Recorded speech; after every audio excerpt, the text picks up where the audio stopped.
Viewers আসসালামু আলাইকুম, সবাইকে আমার চ্যানেলের পক্ষ থেকে স্বাগত জানাচ্ছি। অনার্স চতুর্থ বর্ষ এবং মাস্টার্সের পরীক্ষা শুরু হতে যাচ্ছে, সেই বিষয় নিয়েই আজকের ভিডিওতে আলোচনা করব। তার আগে একটি অনুরোধ, আপনি যদি আমার চ্যানেলের নতুন দর্শক হয়ে থাকেন তাহলে চ্যানেলটি সাবস্ক্রাইব করুন এবং সাবস্ক্রাইব করে থাকলে অসংখ্য ধন্যবাদ। এ সংক্রান্ত একটি খবর প্রকাশিত হয়েছে সময়নিউজ.টিভি এই ওয়েবসাইটে। খবরের শিরোনাম ২৬ ডিসেম্বর থেকে ঢাবিতে স্নাতকোত্তরের পরীক্ষা শুরু। বিস্তারিত।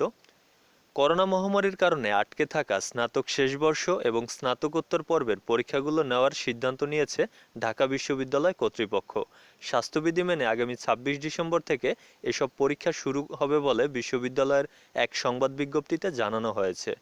বিশ্ববিদ্যালয়ের উপাচার্য অধ্যাপক মোহাম্মদ আখতারুজ্জামানের সভাপতিত্বে একাডেমিক কাউন্সিলের এক ভার্চুয়াল সভায় পরীক্ষার সিদ্ধান্ত নেওয়া হয়। বিজ্ঞপ্তিতে বলা হয়, অগ্রাধিকার ভিত্তিতে অনার্স শেষ বর্ষ ও মাস্টার্সের পরীক্ষাগুলো স্বাস্থ্যবিধি এবং সামাজিক দূরত্ব বজায় রেখে আগামী ২৬ ডিসেম্বর থেকে অনুষ্ঠিত হবে।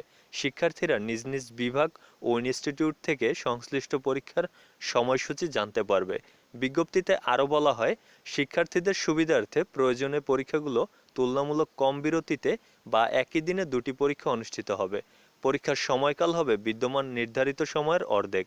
একইভাবে ল্যাবকেন্দ্রিক ব্যবহারিক পরীক্ষাগুলো নেওয়া হবে।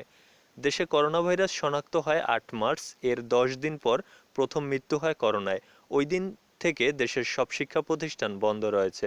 এ কারণে ঢাকা বিশ্ববিদ্যালয়ের পরীক্ষাগুলোও আটকে আছে।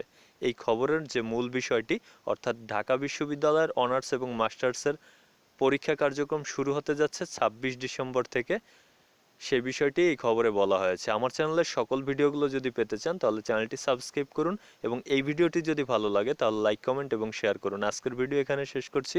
ধন্যবাদ।